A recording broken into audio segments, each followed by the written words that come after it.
Bonjour à tous et bienvenue dans cette émission un peu particulière puisqu'aujourd'hui j'accueille Olivier Bonassi. Bonjour. Alors je te présente rapidement, Mhm, mais tu feras un peu plus de détails par la suite. Tu es marié, 6 enfants, mhm. bientôt grand-père. Voilà. Ça c'est magnifique, ça c'est pour le plan familial. Mais tu es donc un ancien élève de l'école polytechnique, diplômé de l'Institut HEC, Startup, diplômé de l'Institut catholique de Paris également, licence en théologie, entrepreneur. Tu as créé plusieurs sociétés. Mhm, Tu es non-croyant jusqu'à l'âge de 20 ans. mhm. Et on va peut-être en revenir dessus. Auteur d'une vingtaine de livres et de vidéos et de quelques spectacles, de scénarios, d'articles, newsletters, sites internet sur des sujets souvent liés à la rationalité de la foi. Tu es également le co-auteur du livre Dieu, la science, l'épreuve avec Michel-Yves Bolloré. Et c'est surtout pour cette raison que nous sommes là aujourd'hui. Mais avant de revenir sur le livre que j'ai lu, d'ailleurs, Mhm. Bravo. gros pavé, Ouais. mais que j'ai lu. Bon, j'avoue que j'ai triché sur certains passages, mais je l'ai quand même lu, qui était vraiment très intéressant. On va revenir dessus tout à l'heure. Non-croyant jusqu'à l'âge de 20 ans. Mhm. Qu'est-ce qui s'est passé? Alors, mon père était protestant, ma mère était catholique, au début de mais pas très accrochés ni l'un ni l'autre. D'accord. Au début de leur mariage, ils se sont un peu battus. Après, ils ont failli devenir témoins de Jéhovah, et puis après, ils ont mis tout ça de côté. Ok. Et on parlait jamais de Dieu à la maison. Moi, j'étais baptisé dans l'église réformée, ma D'accord. sœur aussi, mes deux autres frères n'étaient pas baptisés. Et donc, voilà, on parlait jamais de Dieu. J'ai grandi dans un monde comme tout le monde, à l'école publique, et avec le monde que vous connaissez. Et en fait, à partir de assez vite, je me suis dit, le but de la vie, c'est de réussir, de gagner de l'argent, de s'amuser, d'accumuler les réussites. Ok. Donc j'ai essayé de travailler, j'ai bien travaillé en maths sup, maths spé, j'ai intégré Polytechnique, j'ai voulu, après je voulais faire l'ENA et tout ça. Et puis, à un moment, par hasard, à l'IX, j'ai monté des entreprises, une entreprise de presse. Alors, pour ceux qui ne connaissent pas, Alix. L'IX, c'est l'école polytechnique. Ouais. Voilà, j'ai monté une entreprise de presse qui a bien marché, on gagnait de l'argent assez vite, et puis on faisait des journaux pour les grandes écoles, les écoles d'informatique, les universités. Et on allait, pour tout vous dire, c'est un peu fou, mais on faisait l'agenda étudiant au centre, toutes les soirées, toutes les alcools, cigarettes, tout ce qu'on peut faire comme bêtises quand on est étudiant en région parisienne. Ouais. Et puis on faisait des photographies de jeunes filles sur les plages à l'autre bout du monde pour la couverture. D'accord. Et on se payait avec l'entreprise et on faisait des voyages comme ça avec un copain. Sympa. Et voilà, je trouvais ça très très drôle au début. Oui. Et puis au bout d'un moment, j'étais dans un grand hôtel en Martinique et je me dis, il y a un problème. Il fait beau, tu t'amuses, tu as de l'argent, tu as ce que tu rêvais d'avoir et en fait, tu n'es pas heureux. Je suis rentré à Paris en me disant, quel est le but de la vie? Qu'est-ce qu'on fait là? À quoi ça sert tout ça? Est-ce que le but, c'est de maximiser les petits plaisirs, à la fin de la vie, faire le sigma de tout ça et se dire, j'en ai eu beaucoup? Ça me paraissait un peu nul. Je me suis mis à réfléchir. Et j'étais persuadé qu'il n'y avait pas de réponse à ces questions. Parce que je me suis dit, s'il y a des réponses, tout le monde les aurait trouvées. Donc j'ai commencé à regarder à droite, à gauche, mais sans beaucoup d'entrain. Et un jour, dans une partie de ma famille, il y avait des cathos. Et ils m'ont donné un bouquin qui s'appelait « Y a-t-il une vérité ?» d'un normalien catholique très brillant qui s'appelait Jean Dauja. D'accord. Et le gars argumentait sur les raisons de croire en Dieu et les raisons de croire chrétiennes de manière rationnelle. Ok. Donc j'ai pris le bouquin, je me suis dit, je vais trouver la faille en 5 minutes. Donc je commence à regarder, puis je trouvais ça, oui. Puis au bout d'un jour, 2 jours, une semaine, des mois, je n'arrivais toujours pas à trouver la faille. Ok. Les arguments étaient là, ils étaient sérieux. Et je me disais, mais voilà, ça me posait question. Et donc, je ne me suis pas converti en 5 minutes, pas du tout. Mais en 3-4 ans, j'étais assez convaincu que c'était très, très solide. D'accord, oui, 3-4 ans quand même. Ouais. Et là, j'ai changé de perspective. Je me suis dit, faut absolument que je creuse ça. Et donc, je suis parti faire de la théologie à l'Institut catholique de Paris. D'accord. Pendant 4 ans, avec le même cursus que les séminaristes. C'était amusant. Mais toujours pas vraiment converti à ce moment-là. Plus par Non, curiosité, c'est ça? à un moment, j'avais une petite copine qui m'a dit, mais alors t'es chrétien? J'ai dit oui. Et quand j'ai dit oui, je me suis dit, mais qu'est-ce que t'as raconté? J'étais très... C'est un processus. Hein. Oui, On ne change pas en 5 minutes Non, sur ces c'est clair. sujets-là. Ouais. Et donc voilà, ça est venu. Après, j'étais convaincu d'être chrétien, mais je n'étais pas du tout pratiquant. D'accord. J'étais pratiquant en rien. J'ai fait ma première communion à la messe avec les séminaristes par hasard, parce qu'à un moment, il y avait un week-end. Mais bref, c'était un chemin particulier. À un moment, on a demandé au cardinal Ratzinger combien il y a de chemin vers Dieu. Il a répondu autant que d'êtres humains. J'ai trouvé assez sympa cette réponse, parce qu'il y en a qui se convertissent en voyant un coucher de soleil, et d'autres, ça va être en voyant un saint qui fait des œuvres merveilleuses, d'autres, ça va être la charité de telle ou telle personne. Et puis moi, ça a été un chemin extrêmement rationnel. Au début, je voulais vraiment être sûr que ce n'était pas faux, quoi. Ouais, ok. C'est ça l'idée. Super. Du coup, dans ton parcours, suite à cette conversion, tu te mets à fond dans les œuvres pour Dieu et Oui. tu vas créer le site Aletheia. Alors oui, il y a plusieurs épisodes. D'abord, Je la fais courte, ouais, évidemment, ouais. parce qu'on va Au pas... tout début, on a fait un projet qui s'appelait les Vierges pèlerines, donc des statues, des icônes de la Vierge Marie qui ont été dans 120 pays du monde, dans plusieurs centaines de milliers de veillées de prière jusqu'en l'an 2000. Après, on a fait un centre pour la Vierge Marie à Nazareth avec toutes les églises chrétiennes de Terre Sainte, Ouais. qui existent encore. Et puis, on a fait ensuite le site Aletheia et pas mal d'autres choses. Voilà. C'était des actions d'évangélisation un peu comme vous. Ouais. Parce qu'Aletheia, du coup, si on faisait un peu le comparaison, c'est un peu le Top Chrétien version catho. Alors, Aletheia, c'est le premier site catholique du monde aujourd'hui. Ouais, c'est ça. Ouais. C'est ça. Donc c'est un truc, tu parles ça comme si c'était un petit site, mais en fait c'est un truc quand même assez énorme. Oui, non, c'est un gros site qui, malheureusement, n'est pas encore rentable, mais bon, qui est bien installé, qui, j'espère, va... Quand j'étais le président d'Aletheia, pendant les 4 premières années, j'avais une certaine perspective, c'était de vouloir faire un Huffington Post chrétien, enfin, Ouais, ok, à ouais, partir des valeurs chrétiennes, de parler de tous les sujets à partir de la tradition chrétienne. Ok, Mais donc ça devait parler de religion, mais pour 20% dans le site. ok. Et puis quand j'ai perdu la main, que j'étais sorti parce que je n'étais plus actionnaire majoritaire, ils en ont fait un truc qui parle essentiellement de religion, Ok. et pas tellement. Et donc le public, à mon avis, c'est pas une bonne stratégie. Mais bon, voilà. Alors j'ai créé un autre média qui s'appelle La Sélection du Jour. On travaille avec Info Chrétienne, on fait des choses ensemble. Ok. En tout cas, La Sélection du Jour a une belle perspective, et maintenant on a 350 000 abonnés, donc ça c'est bien. Voilà. Super. Super. On va venir sur le bouquin maintenant. Dieu, la science, l'épreuve. Alors, je ne sais pas si vous avez eu l'occasion de le lire, mais même si c'est un gros pavé, il ne faut pas se laisser décourager. Absolument. Parce qu'il se lit malgré tout assez facilement. Et même si la science, ça ne vous parle pas spécialement, il y a toute une partie qui ne parle pas de science. Qui parle de... et même la partie scientifique, le challenge de ce livre, c'était de faire un livre qui soit tout à fait exact sur le fond dans ce qu'on dit, et en même temps accessible pour tout le monde, pour que ce soit grand public. Tout à fait. Et en fait, on a travaillé sur ça. Les chapitres sont indépendants. Il n'y a pas de jargon. Il y a des images. Même les découvertes scientifiques importantes et compliquées, on essaie de les rendre simples à partir d'analogies et d'images. Je confirme, tout à fait, même si j'ai fait un bac scientifique à l'époque, mais ça remonte maintenant à 20 ans, donc quelques notions sont perdues, ça reste quand même très, très accessible et très compréhensible, je le confirme tout à fait. Absolument. Et comme je l'ai dit, la dernière partie, qui est l'épreuve non scientifique, où vous parlez de la Bible, du peuple juif et de leur destin exceptionnel, et même du miracle concernant Fatima, c'est complètement accessible, complètement vraiment à tout le monde, même s'il n'y a aucune notion scientifique sont nécessaires pour ça. Donc, c'est un livre, c'est vrai, épais, qui peut aussi servir d'arme de défense, en cas de gilet pare-balles. Donc vraiment à avoir dans sa bibliothèque en permanence, quoi. Ça, il n'y a aucun problème. La question que j'ai pu voir aussi, que je me suis posée, et que j'ai pu voir aussi revenir un peu sur les réseaux, pourquoi vouloir faire ce livre, sachant qu'il y a déjà beaucoup de personnes qui ont fait ce type de livre chrétien, preuve de l'existence de Dieu par la science qui prouve, etc.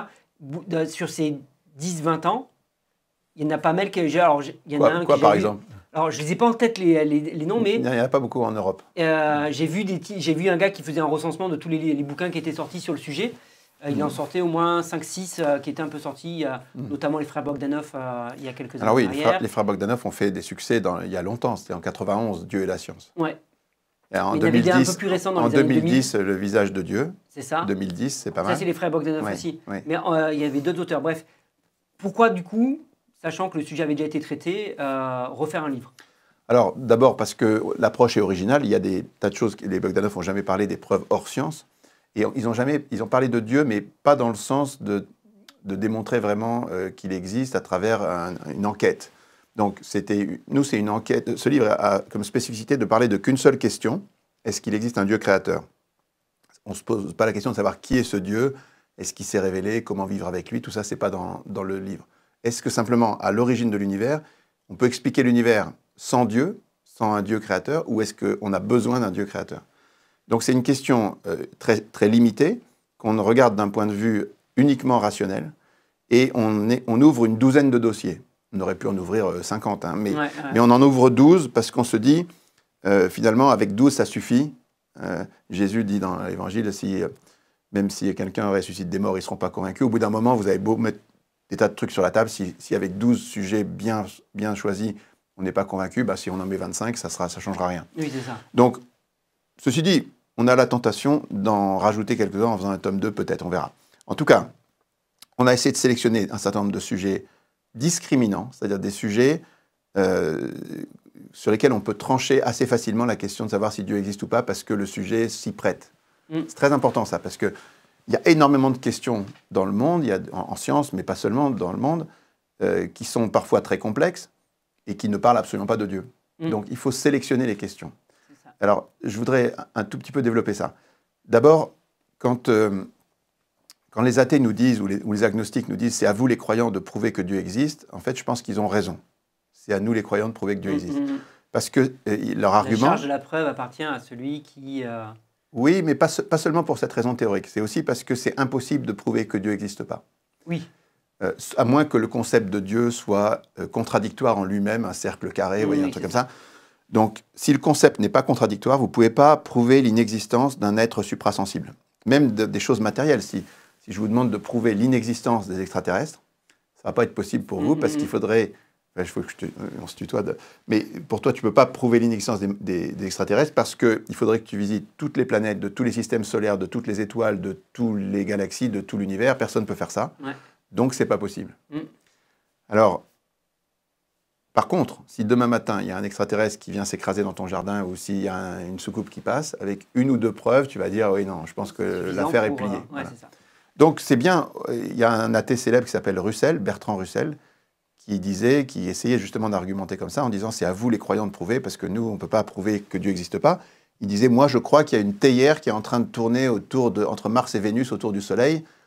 Essayez de me démontrer que c'est pas vrai. Le fameux monstre de spaghetti aussi. Le monstre spaghetti, pareil. Il y a des gens qui disent, moi je pense que c'est des spaghettis, personne ne peut prouver que c'est pas vrai. En fait, c'est vrai. Voilà. Donc, c'est bien aux croyants de mettre sur la table les preuves, mais ça, il y a une contrepartie. Ça veut dire que tout débat avec les non-croyants, les agnostiques, tout ce que vous voulez, doit porter sur les preuves que les croyants donnent. Si jamais le débat porte sur un autre sujet, il est non avenu, il est mal placé. Bah oui. Il n'est pas pertinent. Donc, ça veut dire que OK, pour dire que c'est à nous de mettre les... Donc là, nous, on en a choisi 12 qu'on met sur la table. Et il nous semble qu'à chaque fois qu'on ouvre le dossier, la conclusion la plus raisonnable, la plus rationnelle, c'est de dire Dieu existe. Attention, ce n'est pas des conclusions absolues. Quand on parle de preuve, qu'est-ce que c'est qu'une preuve? Alors, t'enchaînes, c'est très bien, mais j'allais te poser la question. Ah bah pose-la moi alors. Non, parce que justement, j'ai beaucoup aimé ce chapitre concernant les preuves, où vous, parce que du coup, tu n'es pas tout seul, vous rappelez un peu les différentes catégories de preuves.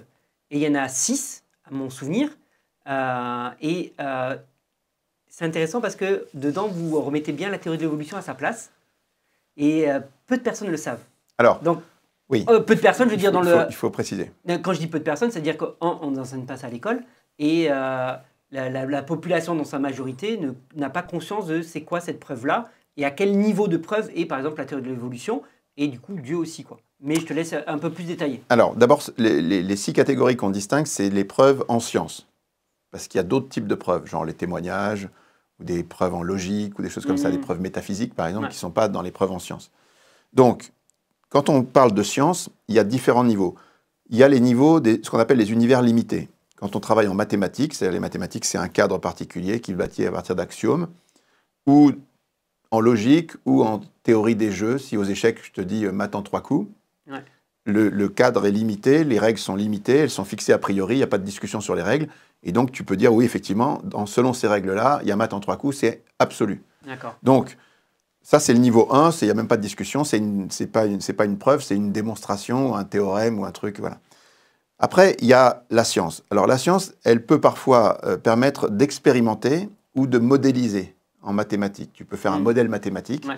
Alors, si tu fais un modèle mathématique, ou alors que tu expérimentes, et si tu as les deux, par exemple la théorie de la gravitation, tu peux faire un modèle mathématique avec les constantes de gravité, la force, tout ça, et puis tu peux aussi l'expérimenter, donc le niveau de preuve est assez élevé.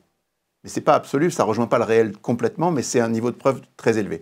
Après, il y a des domaines dans lesquels tu peux expérimenter, mais tu n'as pas de modèle mathématique, par exemple la médecine. Ouais. Quand tu fais des tests, tu peux expérimenter longuement et tu vois qu'un médicament est efficace, mais tu n'as pas de théorie mathématique pour le dire. Ouais. Et il y a l'inverse aussi, tu peux avoir des domaines où tu as des théories mathématiques, mais, par exemple le Big Bang, il y a une théorie mathématique, mais il n'y a pas d'expérimentation.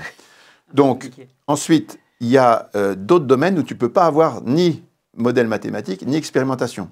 Par exemple, comment s'est formée la Lune, comment est-ce que les dinosaures ont disparu, comment, c'est pas de modèle mathématique, il n'y a pas d'expérimentation. Ouais. Par contre, tu peux comparer, tu peux faire des thèses, tu peux faire une thèse A, et puis tu peux la comparer au réel. Tu peux regarder. Alors effectivement, si tu trouves que dans tous les coins de la Terre, on trouve qu'il y a une couche d'iridium, il y a 65 millions d'années, donc l'atmosphère terrestre a été perturbée par quelque chose. Et donc c'est assez cohérent avec l'idée que les dinosaures ont disparu à ce moment-là. Donc on peut assez trouver quelque chose de vraisemblable qui a un bon niveau de preuve quand même. C'est ça. Parce qu'on compare la thèse au réel. Et la théorie de l'évolution, pendant longtemps, elle a été dans cette catégorie. C'est moins vrai aujourd'hui, parce qu'aujourd'hui, on peut modéliser les systèmes de sélection naturelle. Mais au début, Darwin a été critiqué pour ça. On disait que ce n'était pas de la science, on ne peut pas l'expérimenter. Il était critiqué par Popper, par exemple, ou des gens comme ça. Donc, et puis il y a donc la question de Dieu, elle est dans ce niveau-là, parce que la thèse Dieu existe et la thèse Dieu n'existe pas ont des implications dans le monde réel. Par exemple, si Dieu n'existe pas, alors l'univers est forcément n'a pas de début. Parce que si jamais il avait un début, ça veut dire qu'il y a un Dieu qui l'a créé. Et inversement, ça vient d'un principe très ancien de Lucrèce, qui reprend à Parménide, ex nihilo nihil, du néant absolu, il n'y a rien qui peut sortir. Donc tout le monde est d'accord là-dessus. S'il y avait un néant absolu, rien du tout, ben, il n'y aurait toujours rien du tout. Enfin, il n'y aurait même pas de temps. Donc, à partir de ce principe, on est certain qu'il y a quelque chose qui a toujours existé. Alors, les athées disent c'est l'univers et la matière qui a toujours existé d'une manière ou d'une autre. Et puis il y a une autre thèse, les croyants, qui disent quand on est croyant, on peut à la fois penser que l'univers est éternel, ça ne gêne pas. Dieu peut avoir créé un univers éternel, mais c'est compliqué quand même. Et puis on peut aussi penser que Dieu a créé l'univers à partir de rien, à partir de son propre pouvoir. Donc, on peut observer ça. On peut regarder si on n'est pas croyant, s'il n'y a pas de Dieu, tout dépend du hasard. Si on n'est pas croyant, il ne peut pas y avoir de révélation, il ne peut pas y avoir de prophétie. Il ne peut pas y avoir de miracle, c'est-à-dire de changement des lois de la nature. Tout ça, c'est pas possible. Il ne peut pas y avoir de bien et de mal absolu non plus. Tout ça, c'est des constructions, il n'y a pas de bien et de mal. Donc, en fait, on peut comparer le monde. On a une thèse, Dieu existe ou Dieu n'existe pas. Ces thèses ont des implications. Et donc, on va pouvoir comparer le monde réel à ces deux thèses et voir s'il y en a une qui tient la route plus que l'autre. Ce qui permet de mettre, du coup, l'existence de Dieu dans la preuve, dans le groupe 5. Dans le groupe 5, au même niveau que la théorie de l'évolution. Ou que la Lune, ou que comment l'eau est arrivée sur la Terre. Ou des Tout à fait, mais si je mets la théorie de l'évolution, c'est qu'aujourd'hui, on nous enseigne uniquement à l'école, par exemple, la théorie de l'évolution, qui est à un niveau 5. Oui, non, mais la théorie de l'évolution, elle est à mi-chemin. Elle est devenue... C'est un peu plus qu'on peut l'expérimenter sous forme de... Je te dis, quand tu prends des mouches drosophiles et tu regardes leur manière de transmettre leurs gènes et tu peux voir qu'il y a de l'expérimentation quand même qui marche. Donc du coup, elle bascule dans le numéro 4. Elle est un peu dans le 4 et dans le 5. D'accord, ok. Et puis, il y a le groupe 6. Alors là, il y a des thèses en sciences quand même où on fait des hypothèses sur par exemple, les multivers ou des théories où on n'a aucune expérimentation, aucune confrontation au monde réel, aucune modélisation. Donc ça reste pourtant des théories scientifiques, mais le niveau de preuve est nul. Il n'y a pas de preuve. Voilà. Donc nous, on dit, voilà, une fois que ça, c'est la preuve en sciences. Mais si tu ouvres le dictionnaire et que tu regardes ce que c'est qu'une preuve, qu'est-ce que c'est qu'une preuve ? Ce n'est pas un théorème, ce n'est pas une démonstration mathématique. Une preuve, c'est un élément matériel ou intellectuel que tu mobilises dans une enquête ou dans une recherche quand tu veux conforter une thèse et détruire ou affirmer la thèse inverse. Tu dis, voilà, j'ai de l'ADN, le gars, il dit qu'il n'était pas là, or on retrouve de l'ADN, donc il y a une présomption qu'il est là. Ce n'est pas absolu. Il pourrait y avoir quelqu'un qui a amené de l'ADN, oui. Ouais, donc en fait...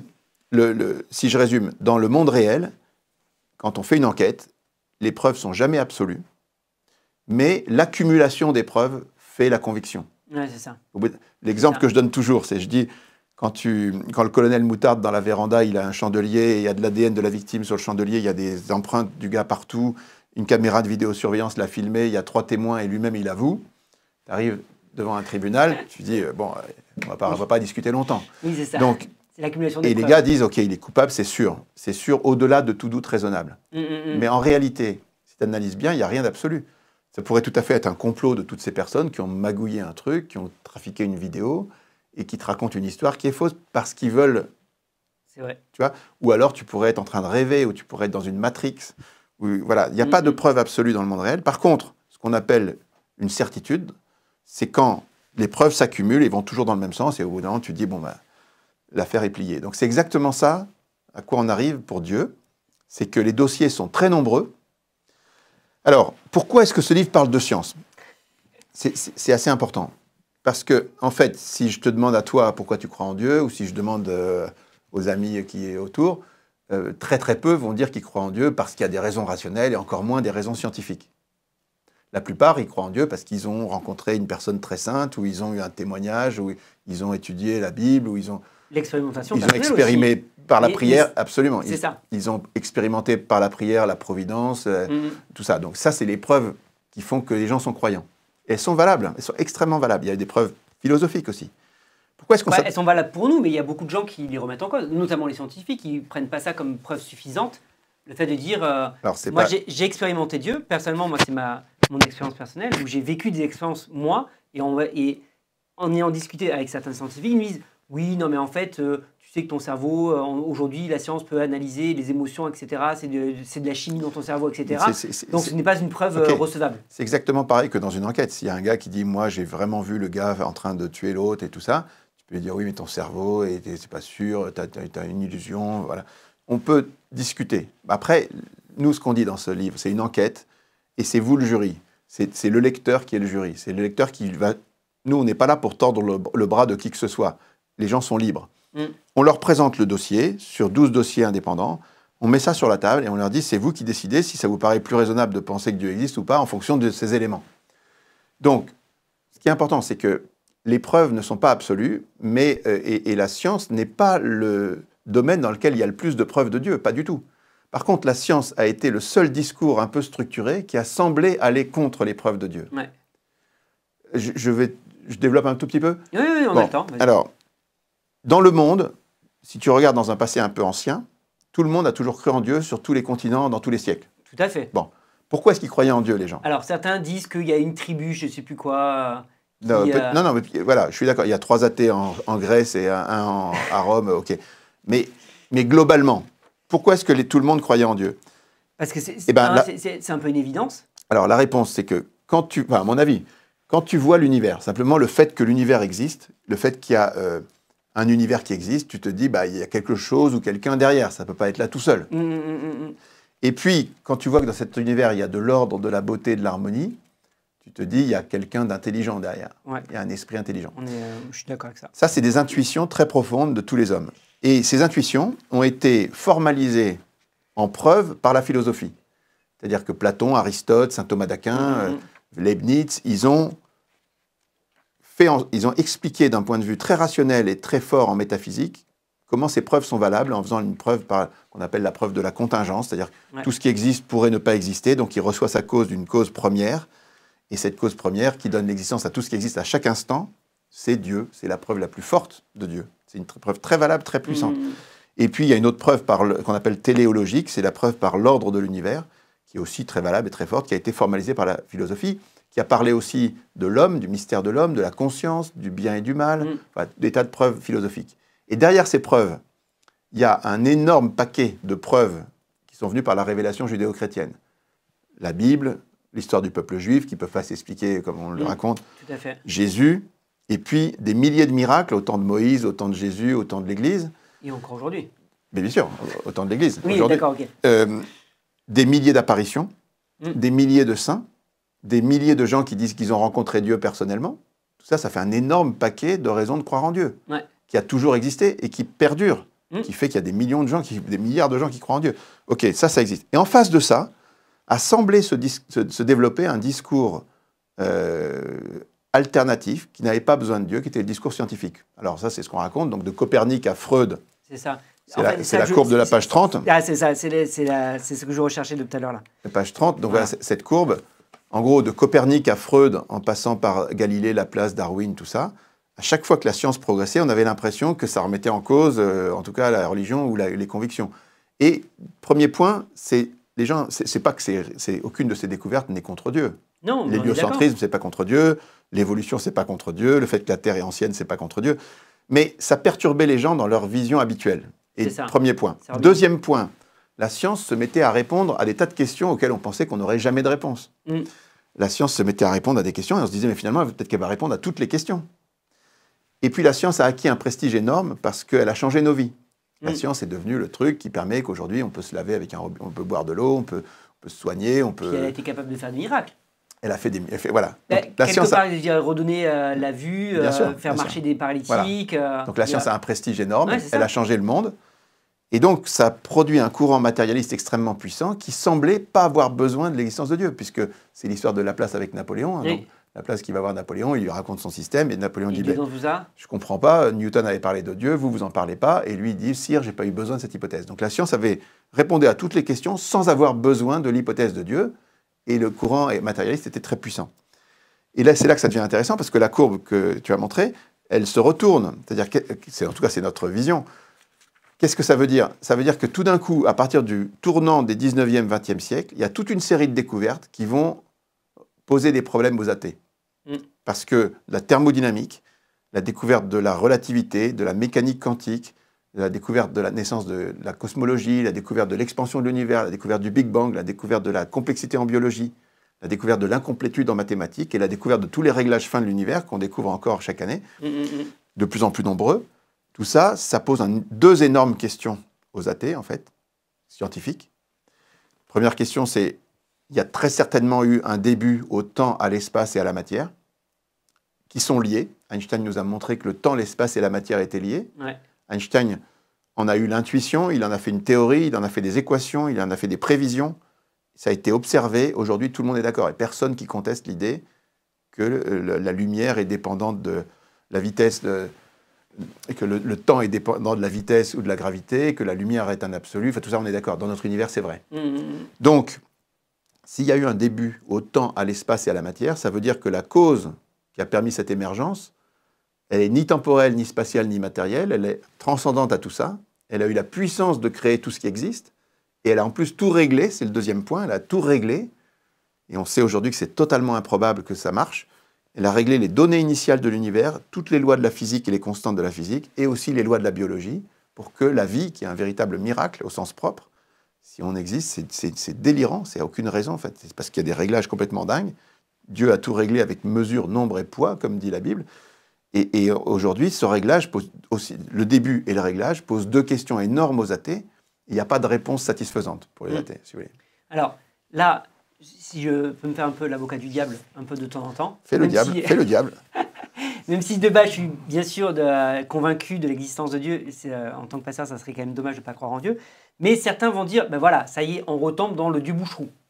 Alors non. Parce que la science n'est pas capable aujourd'hui d'expliquer ça, forcément il y a Dieu derrière. Et c'est... Alors, faut dire pourquoi c'est pas vrai. Le Dieu bouche-trou, qu'est-ce que c'est? C'est quand tu vois un éclair ou tu vois une aurore boréale et tu ne sais pas l'expliquer, tu te dis c'est Dieu, c'est Zeus qui fait l'éclair. Ou alors l'aurore boréale, c'est Dieu. Bon, on a un déficit de connaissance, c'est-à-dire qu'il y a un manque de connaissance et tu remplis la connaissance en disant c'est Dieu. Oui. Ça, c'est ce qu'on appelle le Dieu bouche-trou, the God of the gaps en anglais. Ok, là, c'est pas du tout ça. Là, c'est pas du tout un déficit de connaissances. C'est au contraire des connaissances nouvelles qui n'existaient pas il y a 100 ans. Personne ne savait il y a 100 ans que la science allait montrer qu'il y avait un début, très certainement, enfin c'est pas absolu, mais il y a vraiment, tout converge. S'il y a l'idée que la science puisse se prononcer sur le début de l'univers, personne n'y pensait il y a 100 ans. Et l'idée qu'il y a un réglage, personne ne le savait il y a 60 ans. Donc, ces deux choses-là sont venues nouvellement. Ce sont des connaissances qui s'accumulent, et comme le disent certaines, George Ellis, qui est un grand astrophysicien, il dit une fois pour toutes, on sait que ces réglages existent. On ne reviendra jamais dessus. Il faut maintenant se coltiner avec la nouvelle question que cet excès de connaissances, pas un déficit, un excès de connaissances, pose une nouvelle question qui n'existait pas il y a 50 ans. Comment ça se fait que, par exemple, le premier qui observe ça, c'est Robert Dicke, celui qui a aidé Robert Wilson à découvrir le sens de ce qu'il observait avec le rayonnement de fond cosmologique. C'est un grand savant de Princeton. Donc au moment où Robert Wilson observe le rayonnement de fond cosmologique, c'est en quelque sorte la preuve que le Big Bang était vraiment là, ça correspond aux équations. Il y a une deuxième preuve dans les années 60, bref, tout le monde est d'accord, c'est vrai.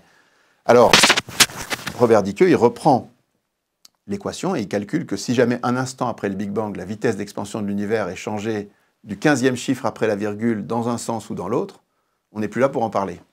C'est incroyable, 15e. Et le gars, il dit, mais tu vois ce que c'est que le réglage d'un chiffre qui doit être précis pour que tous les chiffres sont... Si tu changes un tout petit peu, l'univers se détraque. La vie est impossible. Et donc, le gars, il tombe de sa chaise. Il dit, mais qu'est-ce que c'est que ce truc?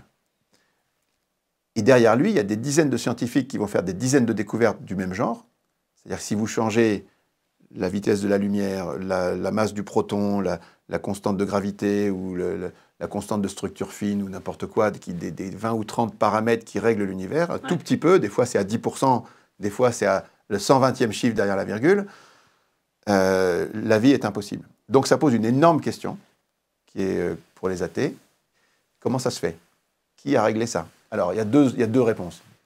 Il y a trois réponses. Pourquoi ces réglages sont aussi précis, quoi? Voilà, il y a trois réponses. Il y a la première réponse qui est un peu celle d'Einstein, qui dit, qui est celle des croyants, qui dit que Dieu a tout réglé avec mesure, nombre et poids. C'est toute personne sérieusement impliquée en science finira par découvrir qu'un esprit supérieurement intelligent, infiniment plus grand que celui de l'homme, se manifeste dans les lois de l'univers. Ça, c'est Einstein qui, en tant que scientifique, dit bah, derrière tout ça, il y a une intelligence incroyable. Donc ça, c'est très cohérent. Et puis, les athées, si vous voulez pas, si tu veux pas admettre que Dieu existe, et tu dis cette hypothèse, j'en veux pas, alors qu'est-ce qui te reste? Tout doit être contrôlé par le hasard. Donc s'il y a un réglage complètement dingue, ça veut dire qu'il faut qu'il y ait un nombre hallucinant d'univers qui existent. Il faut qu'il y ait une machine, quelque part, à créer des univers, mais pas 10 univers. Infiniment plus que le nombre de particules qui existent dans notre univers. Ouais, c'est un truc... Tu sais, quand il y a des particules dans notre univers, il y en a 10 puissance 80. Ce qui fait un chiffre très grand. C'est un 1 avec 80 zéros. Mais les hypothèses sur lesquelles travaillent les scientifiques, c'est 10 puissance 500 univers pour que ça marche en physique. Et si tu rajoutes la biologie, c'est 10 puissance 340 000, c'est-à-dire un chiffre avec un 1, 340 000 zéros.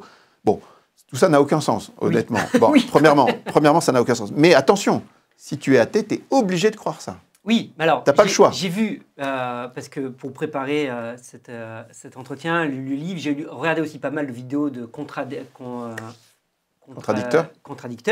Et certains disent, oui, non, mais voilà, monsieur Bonassi, monsieur Bolloré, même si tu as déjà répondu, je redis un petit peu, il dit, ben voilà, avec le dieu Boucherou, une fois de plus, on a compris que ce n'était pas Boucherou du tout, mais il dit, voilà, que le dieu Boucherou, une fois de plus, veulent empêcher la science de continuer à travailler sur les multivers. Donc c'est vrai qu'aujourd'hui, on n'en a pas, mais en voulant refuser ça, c'est juste refuser que la science éventuellement découvre. Mais là...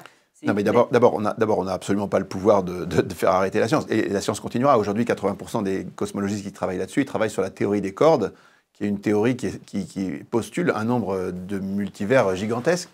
Mais ça fait 40 ou 50 ans qu'ils travaillent là-dessus. Ils n'ont jamais réussi à faire la moindre prévision. Et puis, plus ils creusent le modèle, plus ils s'aperçoivent que l'univers, ce n'est pas un univers à 3 ou 4 dimensions comme un espace-temps, ça doit être un univers à 10 dimensions, qui doit avoir au moins 10 puissance 500 univers. Et ça ne produit aucune prévision, aucun élément vérifiable dans le monde réel. Donc ça sera sans doute un truc qui sera invérifiable à jamais. C'est une théorie spéculative qui est tenue par des gens, mais qui est totalement spéculative, qui restera dans le groupe 6 pour toujours, et qui ne fait l'objet d'aucun consensus scientifique. Et alors, même... Non, mais attends, c'est pas tout. C'est pas seulement le fait qu'il y a un grand nombre d'univers nécessaires. Le nombre est gigantesque, il faut essayer de réaliser si on a envie de croire à ça. En plus, il faudrait postuler qu'il y a une machine à créer des univers qui a le pouvoir de changer les constantes de chaque univers de manière aléatoire. Pas seulement entre 0 et l'infini, mais dans une frange, dans un scope très précis. Il faut que cette machine soit bien réglée, parce que sinon, ça ne marche pas. Et puis, en plus, même si ça existait, une machine bien réglée qui crée des univers avec des constantes... D'où sort cette machine? C'est ce que j'allais dire. Personne ne le sait, il n'y a aucune hypothèse. C'est ce que j'allais dire, c'est qu'à un moment donné, ok, pourquoi pas plusieurs multivers? Allez, partons sur l'hypothèse plusieurs multivers, mais à un moment donné, qui les a créés tous ces multivers? Alors oui, ça c'est un point très important. C'est un point très important. Si jamais, moi j'ai discuté avec mon fils à Félix il y a 30 ans, enfin 30 ans après moi plutôt, le major de sa promotion est un jeune catholique très brillant qui travaille dans la théorie des cordes, qui est complètement croyant. Ouais. Et lui, ça ne lui gêne pas du tout. Mais effectivement, si Dieu avait envie de créer des multivers, oui, il avait tout à fait la possibilité. Tout à fait. Le problème des multivers ne pose aucun problème aux croyants. Le problème du début de l'univers, si l'univers était éternel dans le temps, dans le passé, ça poserait aucun problème aux croyants. Parce que, quoi qu'il arrive, l'univers serait contingent, il aurait besoin d'une cause. En fait, les seuls qui ont problème, c'est les athées. Exact. C'est exactement ça. Et quand tu es athée, tu es obligé, premièrement, tu es obligé de croire qu'il n'y a pas de début à l'univers. Et aujourd'hui, c'est extrêmement difficile. Et deuxièmement, tu es obligé de croire qu'il y a un nombre faramineux d'univers avec cette fameuse machine à créer des univers. Mais ce n'est pas tout. Parce que tu as le nombre d'univers qui est gigantesque, tu as la machine qui doit régler les constantes dans des franges, dans des scopes qui sont très précis, la machine elle est réglée, mais par qui elle est réglée. Et puis, même si tu arrives à créer un univers qui marche, un univers fonctionnel, il n'y a aucune raison que cet univers soit beau. Parce que le beau est un truc improbable. L'harmonie des couleurs, l'harmonie des formes, l'harmonie des proportions, c'est quelque chose de... Si tu veux te convaincre que le beau est rare, tu fais un tableau et tu essaies de peindre un truc qui est beau. Tu verras que c'est pas facile. Donc, pour faire un truc beau, il faut des harmonies, du talent, des trucs. L'univers est magnifique, beau dans plein de choses. Comment ça se fait? D'accord? Donc, le beau, c'est une improbabilité à l'intérieur des improbabilités. Même si la machine existait, qu'elle produisait un truc au hasard, il n'y aurait aucune raison que ce soit aussi beau que ce que c'est. Ouais. Donc, en fait, pour moi, alors ça, c'est un des 12 dossiers. Tu prends le dossier, tu regardes, tu vois 2 thèses, Dieu n'existe pas. Tu te retrouves en face de ce réglage de l'univers et tu dois choisir. Qu'est-ce que je préfère croire? Chacun décide. C'est pas nous. Chacun décide en disant, moi, je préfère croire qu'il y a un esprit intelligent qui a créé tout ça, ça me simplifie la vie. C'est mieux pour le rasoir d'Occam, tu vois, l'hypothèse la plus simple. Et puis, ou alors, si tu veux absolument pas de ça, tu dis, bon, ok, je préfère croire ça, mais là, tu deviens un croyant, tu deviens un super croyant, parce que tu dois croire au multivers, tu dois croire à la machine, et tu dois croire que la beauté n'existe pas, ou je sais pas. Ouais, c'est ça. Ça devient très dur. Tout à fait. Donc, pour revenir et continuer sur les différents dossiers, donc tu parles de 12 dossiers, moi, ceux qui m'ont marqué, c'est effectivement le Big Bang, donc le fait que l'univers est un commencement, la mort thermique également, mais vous parlez, dans les réglages fins, par exemple, vous parlez aussi de l'ADN, et je trouve ça juste incroyable, parce que même si j'ai étudié un petit peu la biologie, on connaît un petit peu l'histoire de l'ADN, mais aujourd'hui, et vous le dites très bien dans le livre, que même les meilleurs informaticiens, codeurs du monde ne sont pas capables de coder la complexité, de réaliser un code informatique qui serait aussi complexe que l'ADN. Ah oui, et sachant que cet ADN est commun à tous les vivants. Absolument. Tout ce qui vit sur la Terre, il y a un seul code. Ce qu'on appelle vivant, quelque chose qui est vivant, c'est un être qui est délimité, donc il y a une membrane enfin, qui donne une différence entre ce qui est à l'intérieur et ce qui est à l'extérieur, et qui est capable de se reproduire et d'interagir avec son environnement, c'est-à-dire de se nourrir, de respirer et de grandir. Bon. Donc d'avoir une croissance et de se reproduire, c'est ça le plus important, de se reproduire. Ouais. Or, tout ce qui se reproduit sur la Terre aujourd'hui par un phénomène c'est l'ADN qui le permet. Des bactéries jusqu'à l'homme, en passant par toutes les plantes et tous les animaux, c'est composé de cellules, ils sont tous composés de cellules, il y a des êtres bactériels qui sont unicellulaires, avec ou sans noyau, et puis il y a des êtres qui ont beaucoup de cellules, comme les hommes et tout ça. Donc la cellule, c'est la base de tout. Qu'est-ce que c'est qu'une cellule? C'est effectivement une membrane, un peu de protéines, avec dedans de l'ADN, ribosomes, et des protéines, et des enzymes, et un certain nombre de choses. Bon. C'est ultra complexe. Au début, dans l'histoire de l'humanité, on pensait qu'on passait de l'inerte au vivant très facilement. On croyait à la génération spontanée. Depuis les Grecs jusqu'à 19e siècle, on pensait qu'il y avait une génération spontanée de la vie.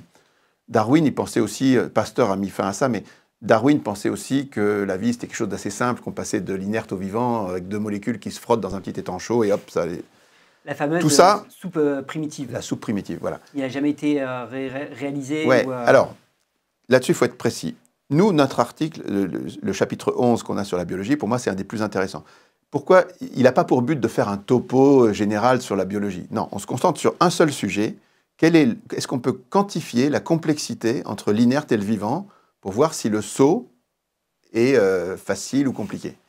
Et alors, je me permets de rebondir parce que j'ai bien aimé l'illustration que vous donnez. C'est comme comment passer d'un boulon à une voiture, quoi. Voilà. Et encore, le boulon, pour qu'il existe, il faut déjà que les lois de l'univers permettent que les molécules, les atomes soient stables et qu'on puisse produire un certain nombre d'acides aminés ou des choses comme ça, qui soient stables. Oui. Ce qui n'est pas du tout évident.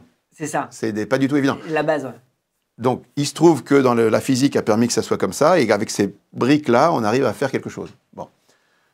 Alors, comment quantifier les choses? Si on regarde l'ADN, on est sûr que l'ADN est né sur la Terre, il a commencé à 3,8 milliards d'années. Il a codé les bactéries, il code l'homme, il code tout. C'est un langage ultra sophistiqué. Ce langage, la densité d'informations qu'il y a dans l'ADN, elle est 44 000 milliards de fois plus grande que ce que l'homme arrive à faire de plus sophistiqué au XXIe siècle. D'accord? Alors, la question c'est comment ce langage est né tout seul des lois de l'univers. Il n'y avait pas de sélection naturelle à l'époque, il n'y avait pas encore de vie. Donc, les lois de l'univers ont produit ce truc. Mais ça ne suffit pas. Il faut que pour faire une cellule, il faut de l'ADN, mais il faut aussi au moins 200 types de molécules, de protéines différentes, le ribosome qui est un assemblage de molécules, et donc la membrane et tout ça, plus les enzymes. Bon, chaque protéine, la probabilité qu'elle se mette toute seule dans le bon ordre, parce que s'il n'est pas dans le bon ordre, les acides aminés, s'ils ne sont pas dans le bon ordre, ça ne marche pas, c'est aussi des improbabilités hallucinantes. Si je te donne un exemple, prenons une molécule protéine une grosse, qui fait 1000 caractères. Il y a 22 acides aminés qui codent le vivant. Enfin, il y en a 20 plus 1 et 2 qui sont petits. La probabilité d'avoir dans le bon ordre les acides aminés qu'il te faut pour faire une phrase ADN, c'est 22 puissance 1000. Une chance sur 22 puissance 1000. C'est à peu près une chance sur 10 puissance 1500. Une chance sur 10 puissance 1500, c'est la chance que tu as de gagner toi au loto contre tous les habitants de la Terre toutes les semaines pendant 2 ans. D'accord? Tu vois l'improbabilité, ça n'existe pas. Oui, donc en fait, qu'est-ce qu'on est en train de dire? On n'est pas en train de dire que le gouffre, on pensait que c'était un petit saut, en fait ce n'est pas un petit saut, c'est un gouffre de 100 000 km. On n'est pas en train de dire qu'on ne l'a pas franchi, parce que tu es là, moi je suis là, donc on l'a franchi. À un moment, on est passé de l'inerte au vivant. Mais ce qu'on est en train de dire, c'est que pour franchir ce gouffre immense, il a fallu qu'il y ait des plots à 50 000 km, à 25 000 et tout. Il a fallu qu'il y ait un chemin critique qui était totalement improbable et qui a été prévu par les lois de la nature. Donc ça, c'est un réglage fin qui est certain. On ne sait pas ce que sont ces lois, on les découvrira dans les années qui viennent, j'en suis sûr. Mais ce réglage est encore plus fou que celui de la physique. Voilà. Donc, ce qu'on peut résumer, c'est de dire que sur la complexité de la vie que personne ne comprenait il y a 100 ans, tout le monde est d'accord aujourd'hui, il n'y a pas de débat. Les gens, ils usent les superlatifs. Et pour expliquer ça, il n'y a qu'une seule chose possible, c'est le réglage. C'est une volonté. Oui, tu vois. Donc, si jamais tu penses qu'il y a 10 puissance 340 000 univers, tu as le droit de le croire, mais honnêtement, ce n'est pas raisonnable. Ouais. C'est un truc qui n'est pas raisonnable. Tout à fait.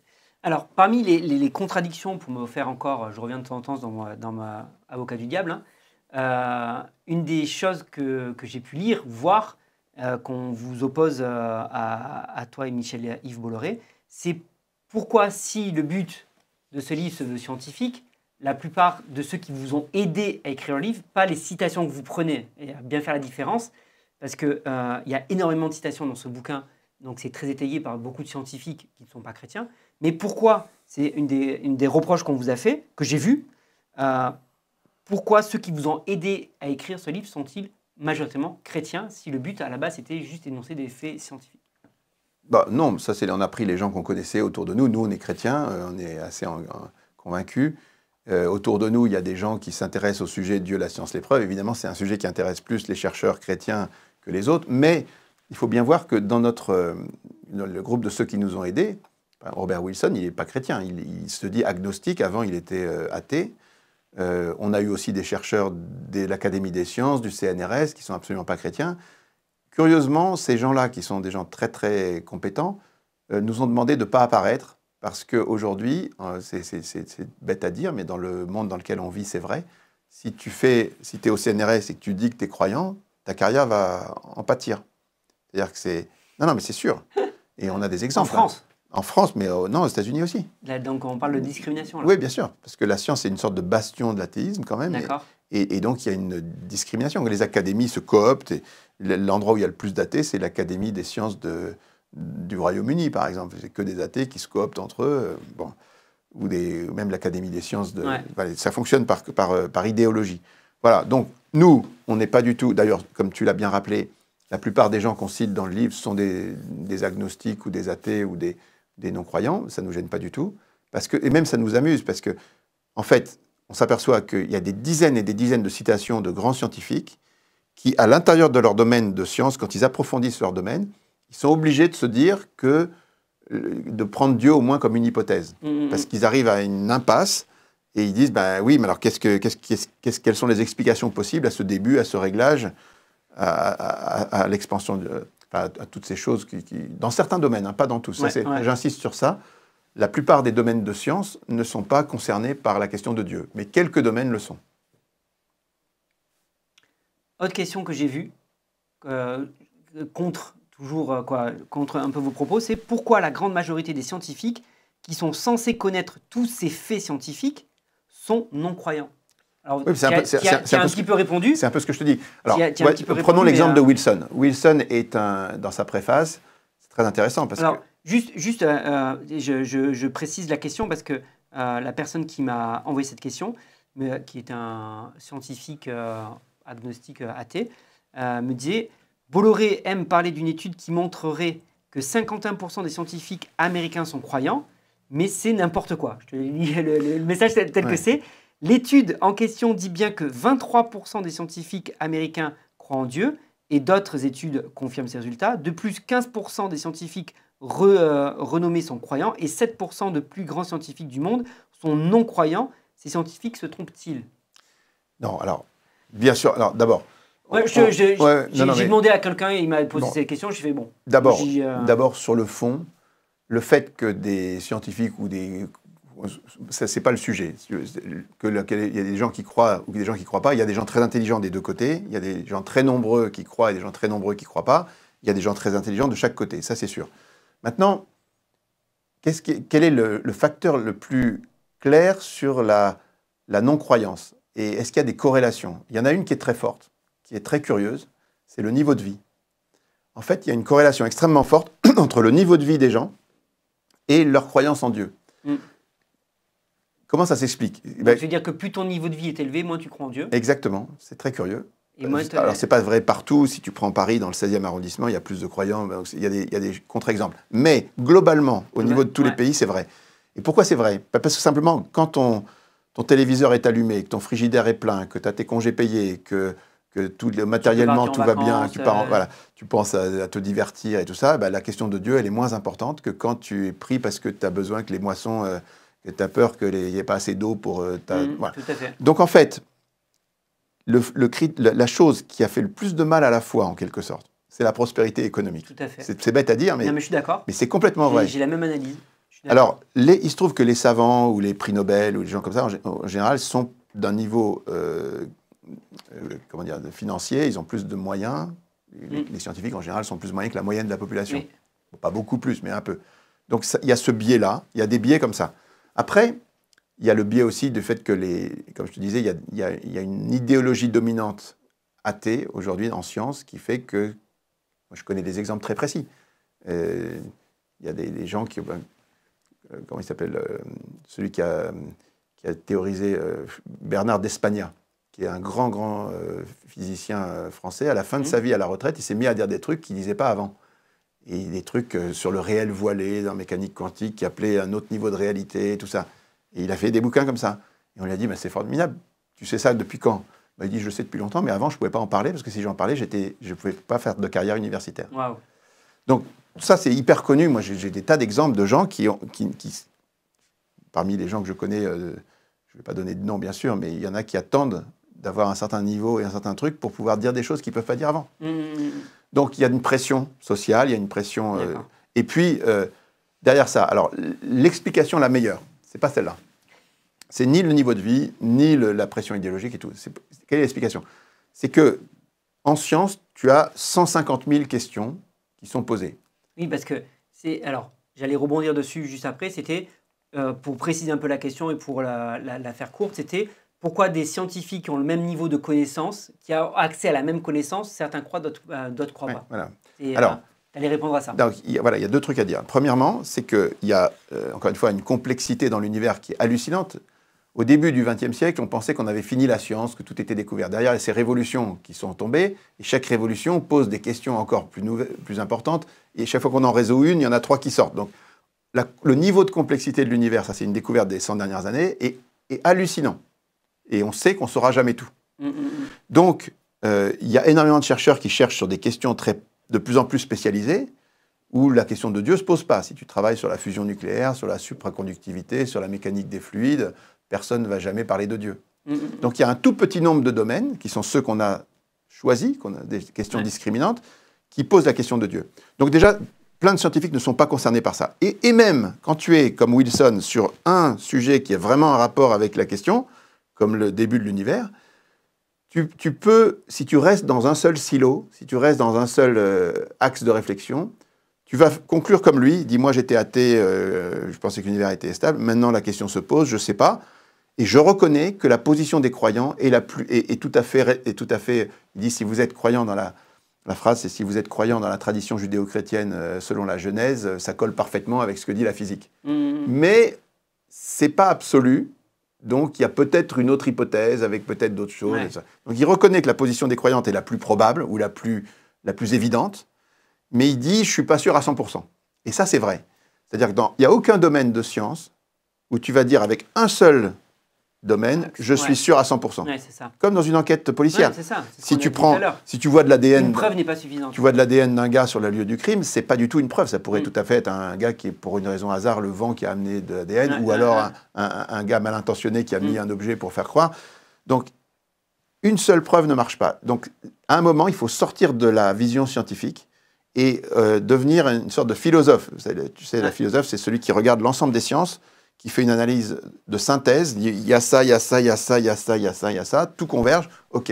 C'est exactement ce que fait un juge ou un policier. Or, les scientifiques, la plupart du temps, sont sur un domaine en particulier. Absolument.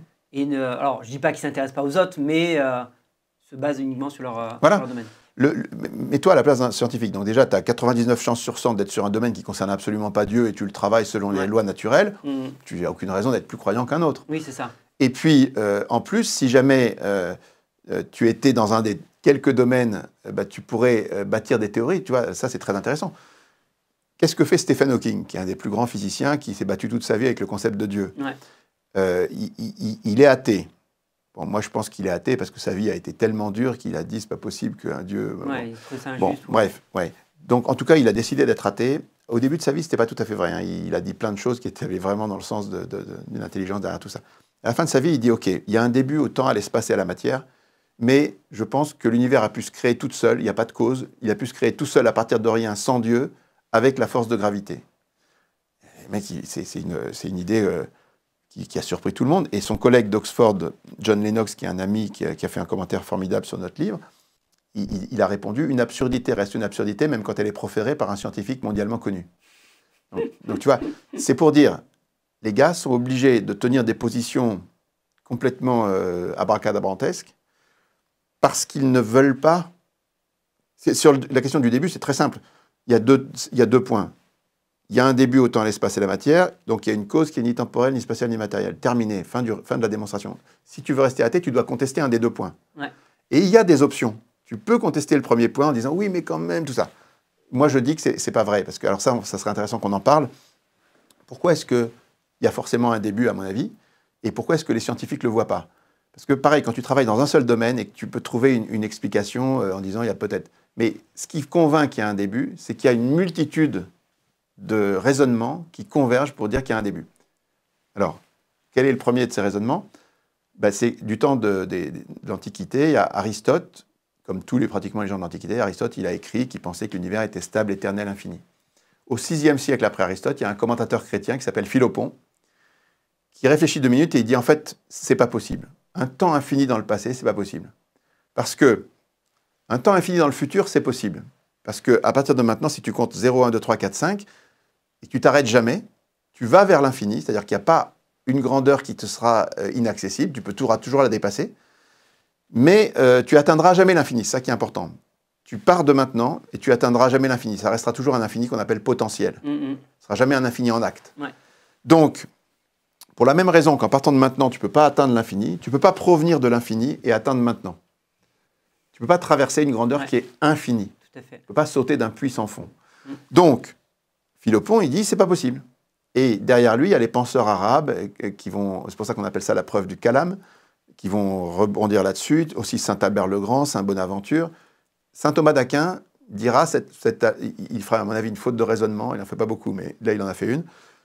Et il dira, non, en fait, on ne peut pas démontrer par la raison qu'il n'y a pas un temps infini dans le passé. Et donc, à cause de ça, cette preuve n'aura pas beaucoup de postérité. Mais elle est parfaitement valable. Et derrière ça, il y a les mathématiciens qui s'en sont mêlés. Au XIXe siècle, il y a un gars qui s'appelle Cantor qui développe une arithmétique transfinie, c'est-à-dire un raisonnement sur des ensembles infinis. Il y a des ensembles qui sont infiniment plus grands que d'autres et tout ça. Bon, c'est parfaitement valable en mathématiques. Mais les mathématiciens, au début du XXe siècle, ils reprennent tous les travaux de Cantor et ils disent « Ok, ça existe en mathématiques, ça ne peut pas exister dans le monde réel. Parce que ça ferait des paradoxes. » C'est Hilbert et tout ça, les paradoxes de Hilbert. Donc, ils expliquent que l'infini en vrai ne peut pas exister dans le monde réel. Ça serait paradoxal. Ok. Bon, en gros, c'est facile à voir.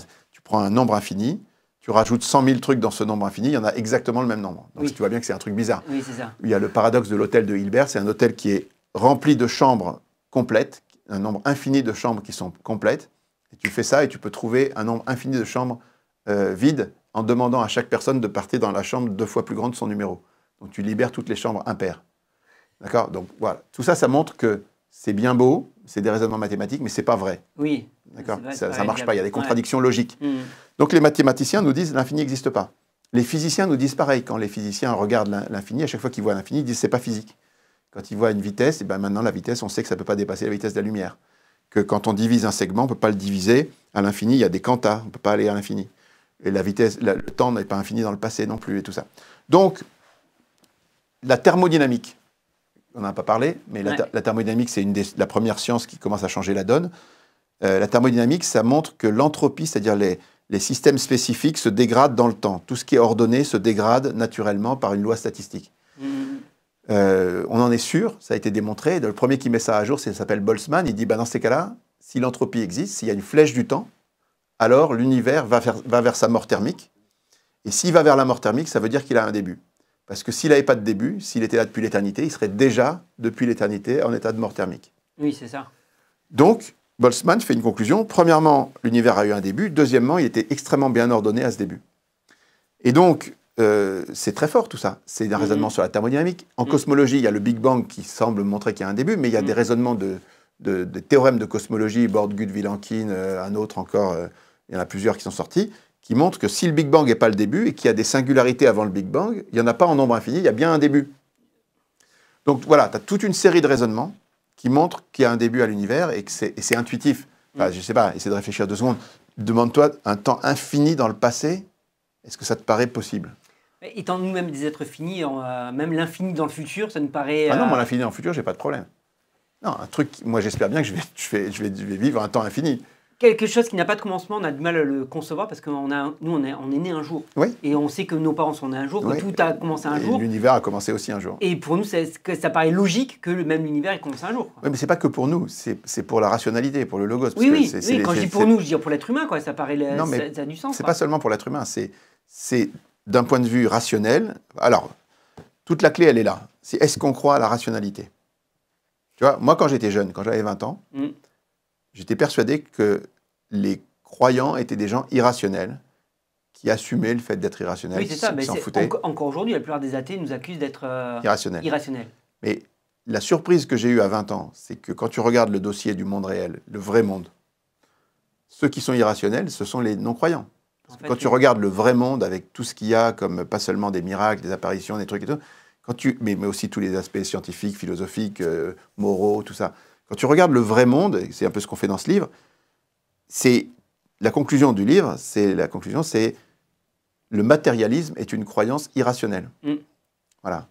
Donc, on peut être irrationnel. On a le droit d'être irrationnel après. Tu peux croire à la magie, tu peux croire à ça. Mais souvent, nous les chrétiens, on croit au logos. Tu sais, quand le prologue de Jean, c'est au commencement était le logos était avec Dieu, le logos était Dieu, et le logos s'est fait chair, le logos éclaire tout homme, par lui tout a été fait.